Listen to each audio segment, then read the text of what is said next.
আসসালামু আলাইকুম। আশা করি সকলে অনেক বেশি ভালো আছেন। আলহামদুলিল্লাহ আমিও ভালো আছি। আজকে আমার ছোট্ট এই চ্যানেলে আপনাদের জন্য নিয়ে এসেছি আলু দিয়ে তৈরি একটি সুস্বাদু পকোড়া। সন্ধ্যায় চায়ের সাথে যেটা খুব বেশি পারফেক্টভাবে ম্যাচ করে। তার জন্য আমার লাগবে 3টি আলু, কয়েকটি পেঁয়াজ এবং কয়েকটি কাঁচামরিচ।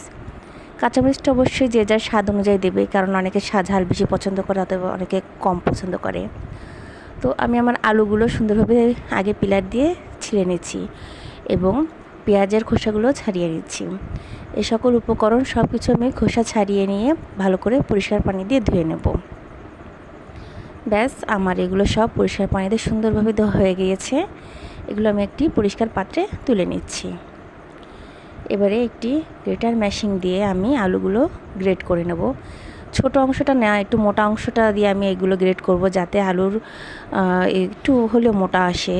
না হলে অনেক বেশি চিকন হয়ে গেলে দেখা হলো এটা ঘ্যাট ঘ্যাট মতন হয়ে যাবে। আচ্ছা, তো এবারে আমি আমার পেঁয়াজগুলো কুচি করে নিচ্ছি এবং তার সাথে আমার কাঁচামরিচগুলো কুচি করে নিচ্ছি। আলু যেহেতু কুচি করলে অনেক পানি বেরোয়, এখানে কিন্তু আমি কোনো পানি ইউজ করিনি, এটা আলুরই পানি। আগে আমি প্রথমে পানিগুলো ঝরিয়ে নিচ্ছি চিপে চিপে যতটা সম্ভব, তারপরে একটি পাত্রে তুলে নিচ্ছি পানির রসগুলো, আলুর রসগুলো ছড়িয়ে নিয়ে। ব্যাস, আমার আলুর রসগুলো সব ছড়ানো হয়ে গেছে। এবারে আমি একটি বোলে দিয়ে দিচ্ছি সেই পানি ছড়ানো আলুগুলো, যেটাতে আমি আমার মিশ্রণটি তৈরি করব। এতে দিয়ে দিচ্ছি আমি 2 টেবিল চামচ বেসন, আধা চামচ মতো শুকনা মরিচ গুঁড়া এবং দিচ্ছি আধা চামচ ধনিয়া গুঁড়া। লবণটা দেবো স্বাদ মতো। এরপরে দিয়ে দেবো আমি আমার কুচিয়ে রাখা কাঁচামরিচ ও পেঁয়াজগুলা।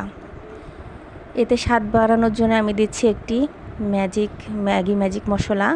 এখানে 1 চামচ চাট মশলাও দিতে পারেন, ম্যাগিটাকে স্কিপ করে। আমার মিশ্রণটি তৈরি হয়ে গেছে। এবারে আমি একটি ঢাকনা চাপা দিয়ে রেখে দিচ্ছি কিছু সময়ের জন্য।